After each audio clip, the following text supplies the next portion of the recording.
Canada's Agriculture Day. Super excited to have you here, and I see we've got over 100 people joining so far, so welcome. Hi, I'm Madeline, and I work for Farm and Food Care Ontario, and I'll be one of your hosts for today. And my name is Melissa, and I work with Agriculture in the Classroom Canada, and I'm super excited to go on a field trip with you all.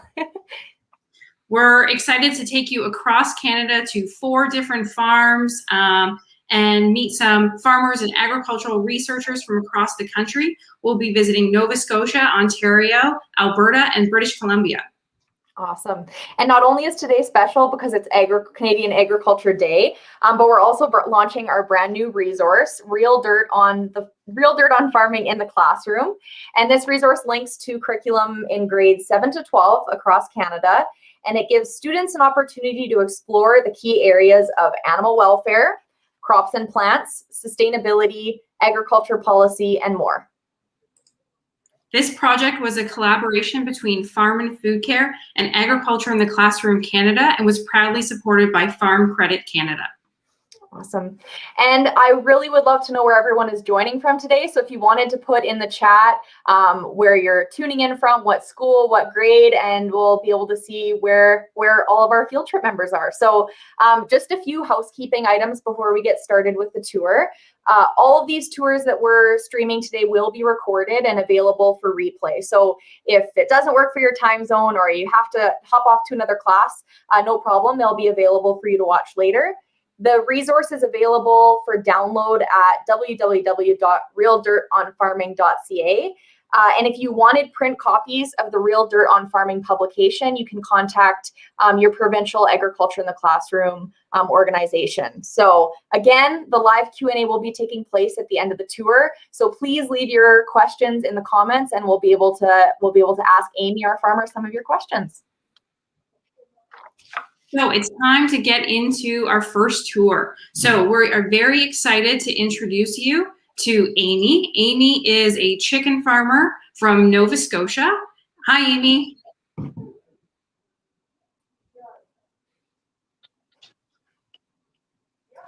Hi guys, how are you today? We're great. So can you tell us a little bit about yourself, your farm, and what everyone might be seeing today? Sure. So I am from the Annapolis Valley, Nova Scotia, and today we're going to take a walk through one of our barns, and we're going to show you a little bit about our on-farm food safety and animal welfare program, as well as some of the biosecurity measures we take in our barns. That sounds awesome. So for all of you tuning in, many of you might know that many rural Canadians, as well as many farmers, don't have access to high-speed internet.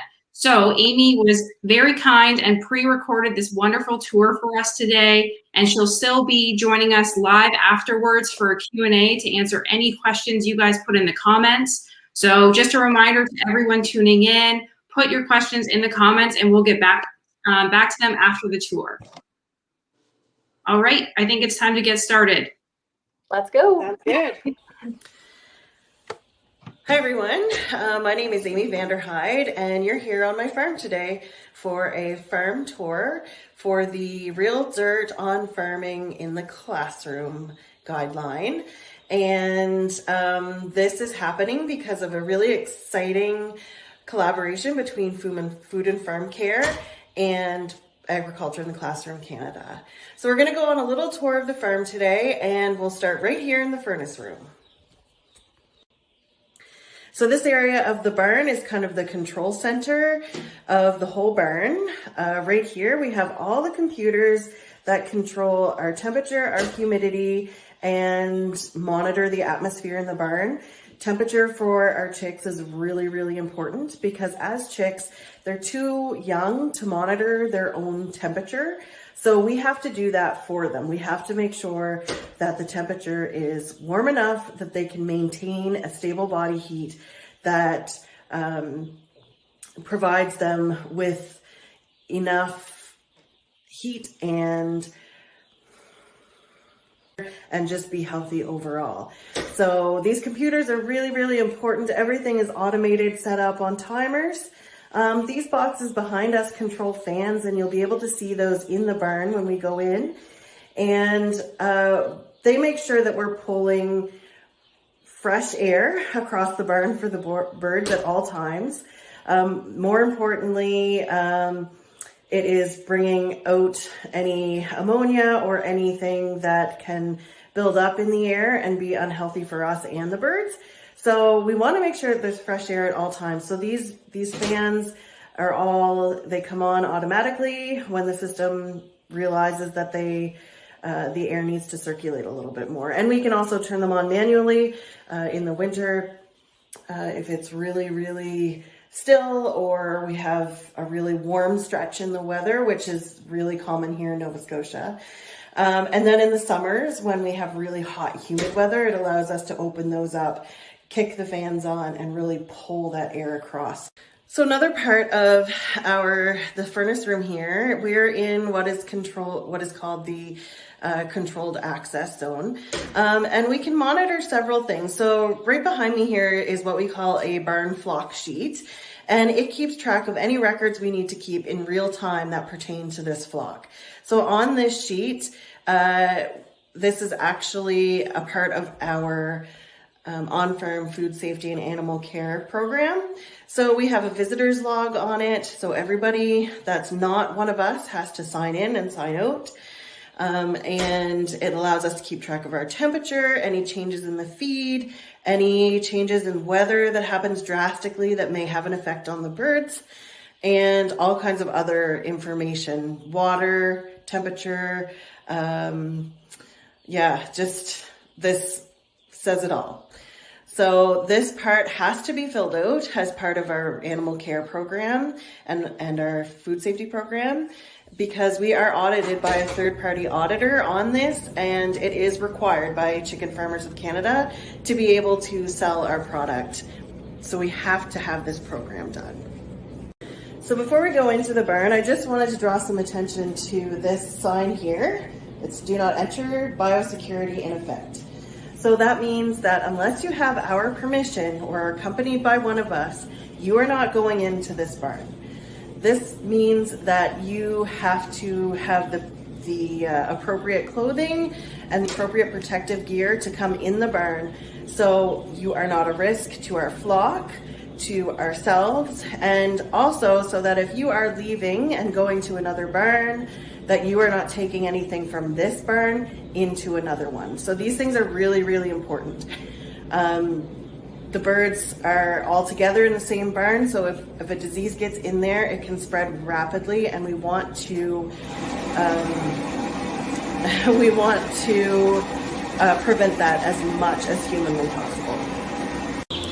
So here we are in the barn, and these chicks actually arrived to the farm this morning, and so they would have hatched this morning as well.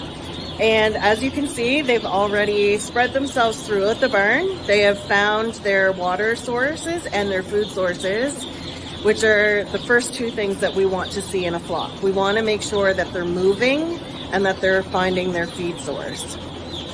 So another thing that you'll notice throughout the barn is we have all these lines. So we have a feed line, a water line, a feed line, a water line, and then it's the same on the other side of me.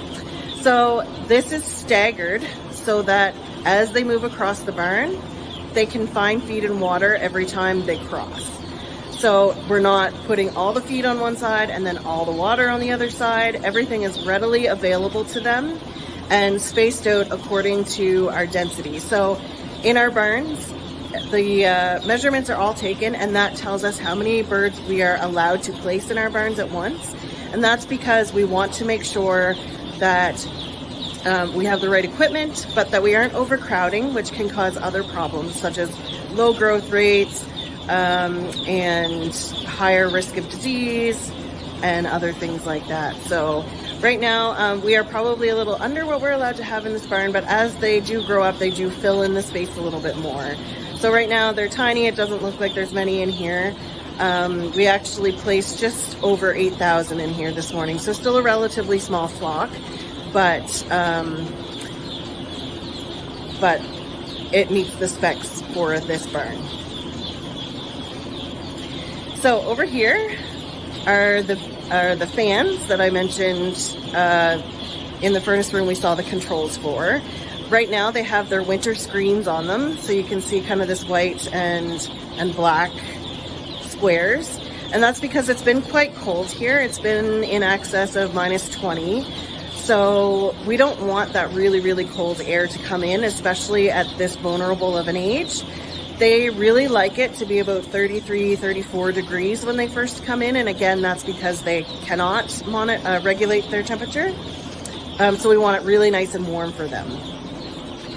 Over here are the vents. Those are on an automatic system. So they'll actually open when we need some fresh air brought in.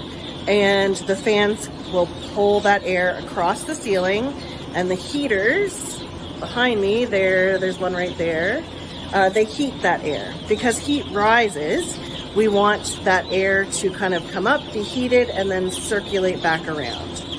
So that's how we work in our ventilation. So our ventilation is really, really important.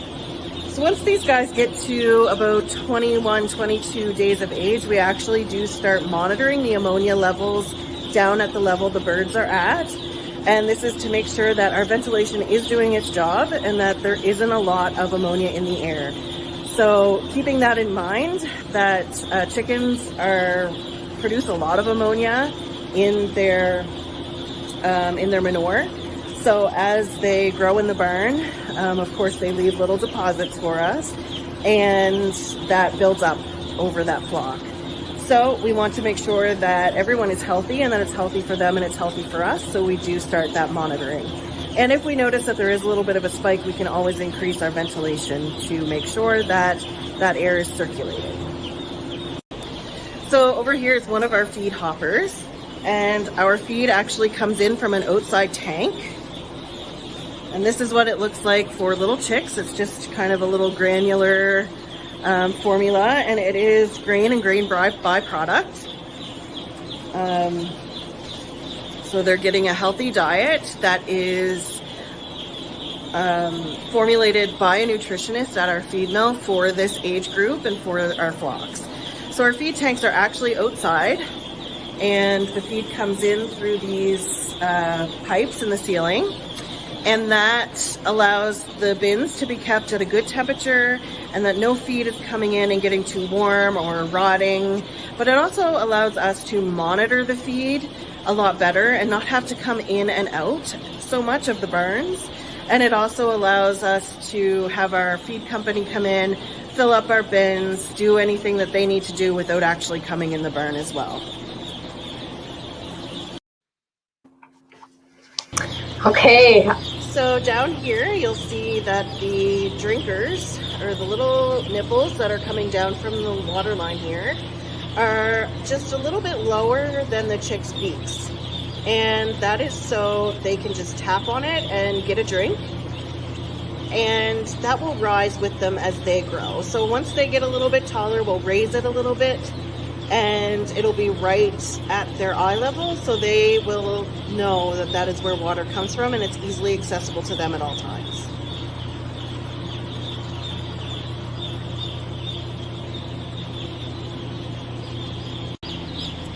And you'll also see over here we have our feed pans, and you'll see that the chicks are sticking their heads in and getting the feed they want and staying out of the pan. So these pans are really helpful to us because the chicks can't actually get in there as much, and they can't get dirt or feces or any other manure in there. They are actually just able to kind of stick their heads in, get what they want, and then they can wander again through the barn.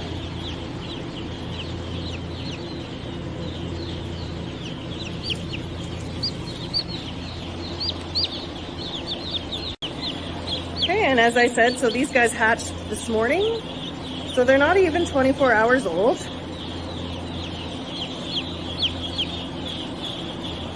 But aside from heat themselves, they already are doing everything that they need to do. So they're alert, they're bright, and they're finding feed and water.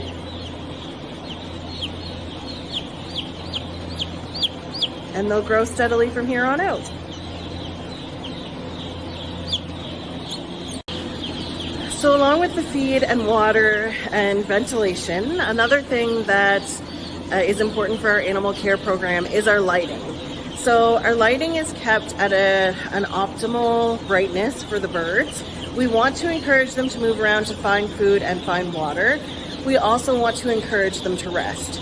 So at certain times during the day, we do lower the lighting, so we dim the lights, and that encourages them to rest. And what this does is it's kind of like us. We set our internal clocks so that we rest, and then when we wake up, we want to have our breakfast, have our coffee, have our juice. Birds are the same, so we want to make sure that they're getting that rest, and then when they're waking up, they're going to feed and get water and continue that growth cycle. And as I mentioned before with the computers, this is actually a logger. This logger will be moved down closer to the floor here before long, but we set those down there, and that monitors the temperature because we want an accurate temperature. We want to know that the temperature at the floor is what is optimal for the chicks. If it's up here, and the temperature, of course, may be higher or lower up here, and it's not doing anything for the birds. So we want to make sure that that temperature is good wherever they are in the barn. And of course, being chickens, they're on the floor. So we want to make sure that the temperature at the floor is consistent for the stage of growth that they're in. And that being said, so like I said, the temperature right now for these guys is around 33, 34 degrees. As they grow, that temperature will lower the temperature because they will regulate their temperature as they get older, but also they won't need as much, and they'll create some of their own heat as they get older. So by the time that they're, 25, 26 days, they're down around the 23 to 22 degree mark here in the barn. So it's about a 10, 12 degree difference in the barn from day 1 to day 25 plus. So they're with us for about 36 days total. So now that we're out of the barn, something that's really important is what we wear when we go into the barn and come out of the barn. So each of our barns has a designated set of shoes for each barn, and they are cleaned and disinfected between every flock and changed as necessary. So right now, we are in a controlled access zone, but if you look down here, this is a restricted access zone. So no shoes touch that unless it's the shoes that are already on it. We step out of our outdoor shoes into that boot, into the barn. We come out of the barn, step out of our barn shoes, into our outdoor shoes. If you were coming in to visit, or if you were a vet or one of our industry workers who comes and does vaccinations and things, what we require is booties. So plastic booties that go on over top of your shoes. And again, that would happen. So you step into the booty, onto the tray, into the barn. When you come out of the barn, you step onto the tray, take the booty off, take your now non-bootied foot and step out of that restricted access area. So again, that's just to cut down on anything that's coming in and out of the barn and doesn't allow for cross-contamination. And one more thing before we wrap up is actually our scale. So our scale actually is in the barn, and it has a little platform on it, and the chickens jump up on the platform. During the day, it takes an average reading of how many birds were on the scale, and it will calculate out their target weights for the day. And that does two things for us. It allows us to keep track of their growth, make sure that they're growing how they're supposed to be, and that they're being efficient with their feed, water, and everything else that's needed. And another thing is that it helps us determine their processing date. So once they reach a certain size, that's when they are optimal for processing for our customers. And that is predetermined by our processing plant. So that cuts down on an external person coming into the barn to do the weighing for us. We can do it right here on the farm, and then we just communicate to the processing plant what those weights are. So this concludes our barn tour. I just wanted to give you a little outside perspective. This is the feed tanks that I showed you, the lines going into the barn, and this is where they are outside. And so our feed does change, so it's always fresh, and it's in a format, whether it's in a granule or in a pellet form as the birds grow, and so it stays specific to their needs. So as you can see, the barn this is a newer barn, but it's got our lighting that we need for the outside, our big roll-up door, which allows us, when it's time to ship the birds, that's how they go out. Otherwise it stays shut, so the air and atmosphere stays controlled.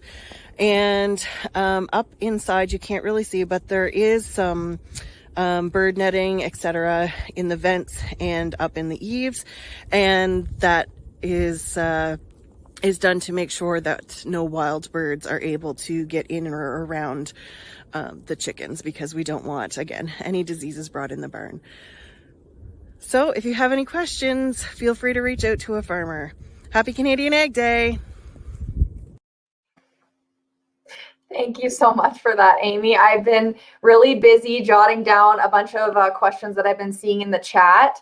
And I also wrote down some schools that we have. So we've got teachers and students joining from Prince Edward Island, from Ontario, from Manitoba, from Newfoundland, from British Columbia. So really great to have students from all across Canada joining in today. One of the first questions that I did want to bring up, and a lot of students were asking, is how many chickens are in that barn? There's lots of students saying there's so many chickens. So in that barn, there was actually, and I'm going to say only, 8,000. So that is one of our smaller barns. Our bigger barns hold around 10 to 11,000. Okay, 8,000 chickens. That's a lot of chickens. We should have students guess in the comments. Oh, that would have been a good one. That would have been a good one. Yeah. I guess the other question is, there were students asking if there's other animals on your farm. So if you have any sheep, goats, or horses on your farm. That was a question that was popping up. So we don't have sheep, goats, or horses, but we do have some beef cows. So we have cows and calves, and just a few. The chickens keep us pretty busy, but it is nice to have some larger livestock around as well. Yeah. And we also had some comments in the chat, Amy, about your Nova Scotia accent. So I think some folks from either central or western Canada aren't used to the eastern accent. Anything else that you see in there, Madeline, that you think we should hear them talk? Yeah. I have a great question from Tamara on Facebook. Tamara would like to know what is different about chicken farming now than chicken farming 100 years ago? Very good question.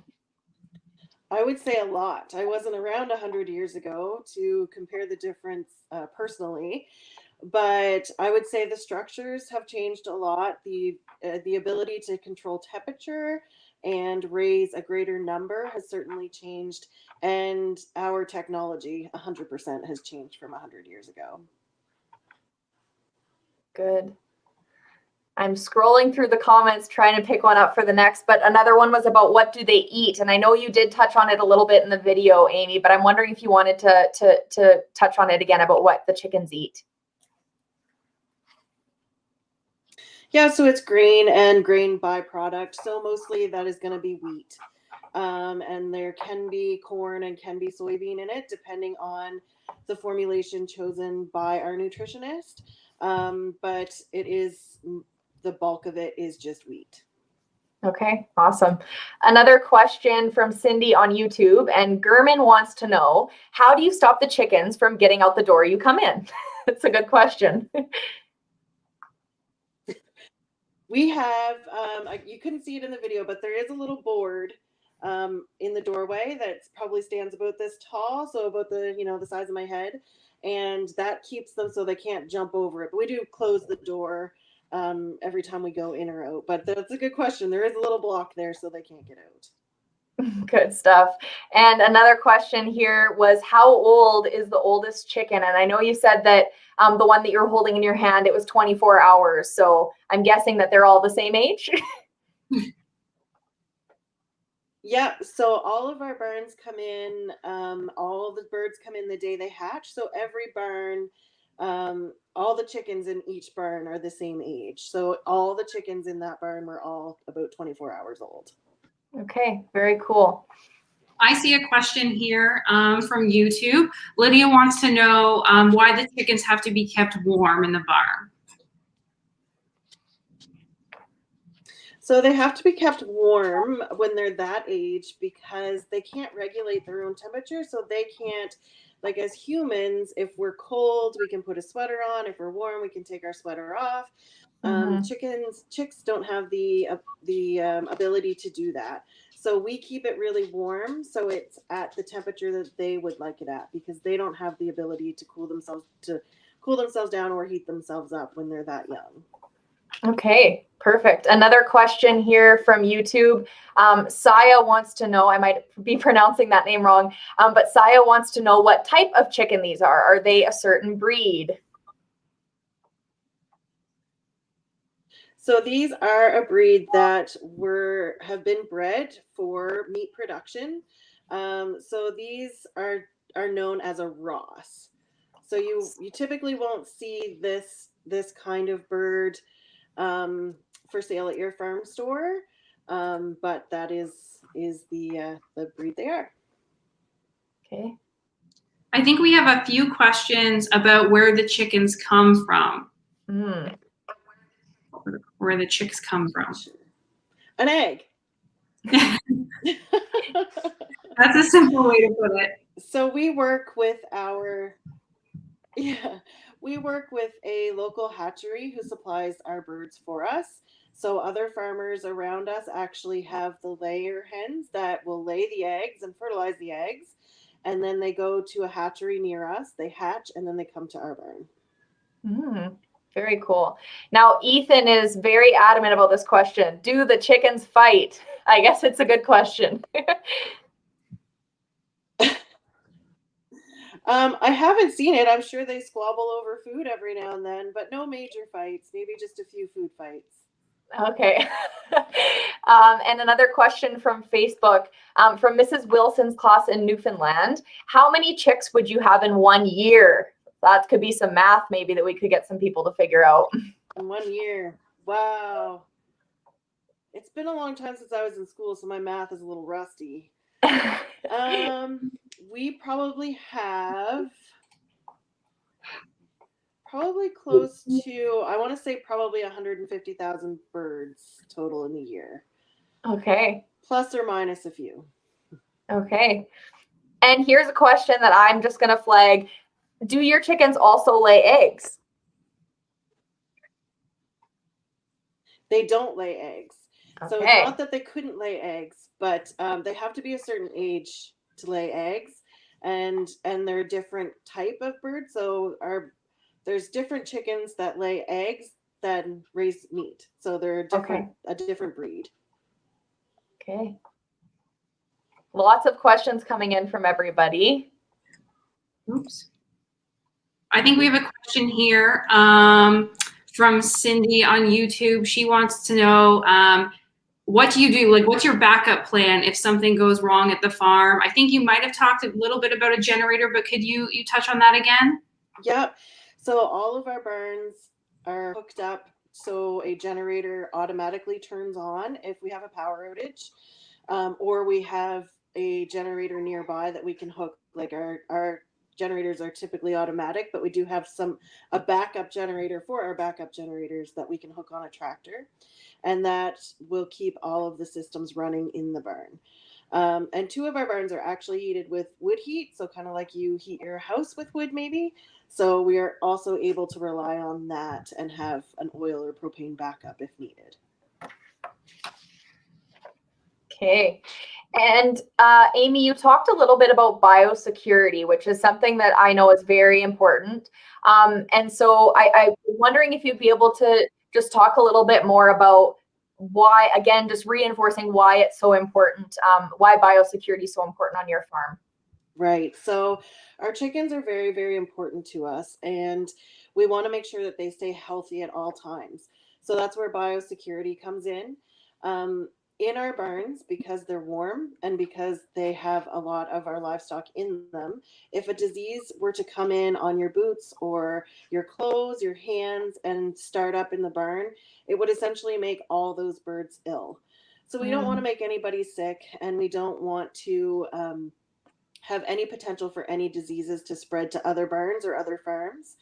So, and also we are on a migratory path for things like geese and other large avians. So we want to make sure that we're not bringing in any wild bird diseases as well. So it's all about the animal health and all about our livestock health. So we really do rely on those biosecurity measures to keep our chickens safe. Awesome. I really like this question from Kimberly Bill Wilson from Facebook, and she asked, why did you want to become a chicken farmer? Well, I didn't know I wanted to become a chicken farmer. I did grow up in agriculture. I grew up on a beef farm.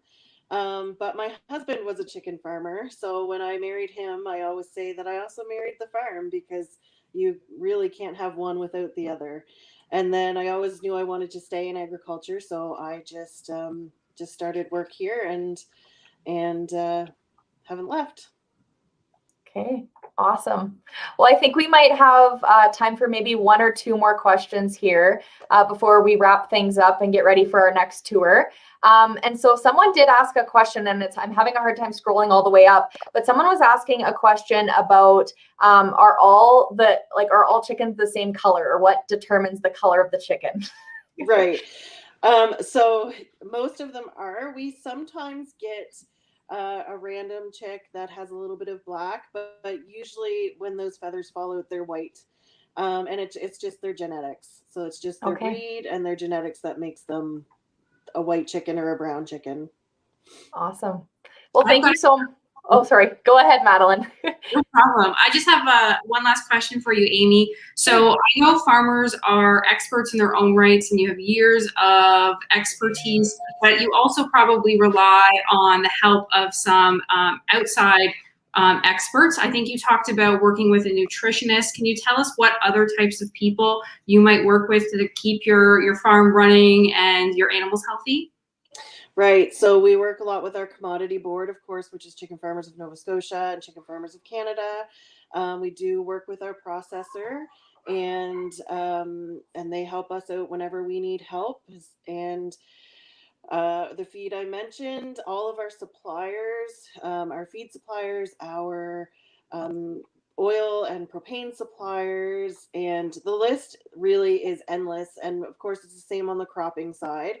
So for the crops we grow, we also rely on the researchers and our field specialists to make it all work. It's certainly, we do put in a lot of work on the farm, but we couldn't do it without these other people and their expertise and advice. Yeah. Awesome. Well, thank you so much for joining us today, Amy. We loved your video, and it was so great. We had so many people tune in with their questions. Anybody who's still watching, if you have more questions, feel free to drop them in the comments, and some of us will try to take a look later and get you some answers. But again, thank you so much, Amy, for joining us today. Oh, thank you guys for having me, and I really enjoyed it, and I hope all the other tours are great. Thanks, Amy. Happy Canada's Day. All right. So everybody who's watching right now, this was just the first of 4 tours we are offering today. If you want to tune in with us again for our next tour, we'll be visiting an egg farm. So all of you out there who were asking what the difference between an egg farm and a chicken farm, you'll have your answers in the next tour. So that is at 2 p.m. Eastern, and the tour is taking place in Ontario. Awesome. Yeah, so just a reminder for any teachers who are still hanging around, if you're looking for the resource, it's available in both English and French at the website that's just listed right here at the bottom. And if you're looking for print copies of the Real Dirt on Farming magazine or publication, you can contact your provincial member organization. So you can definitely get in touch with them and get those classroom copies. I will also be sending out some more information after these tours with some more opportunities to learn more about agriculture. If there is any high school students here, we've got a national scholarship and $24,000 worth of scholarships available this year. So that's available.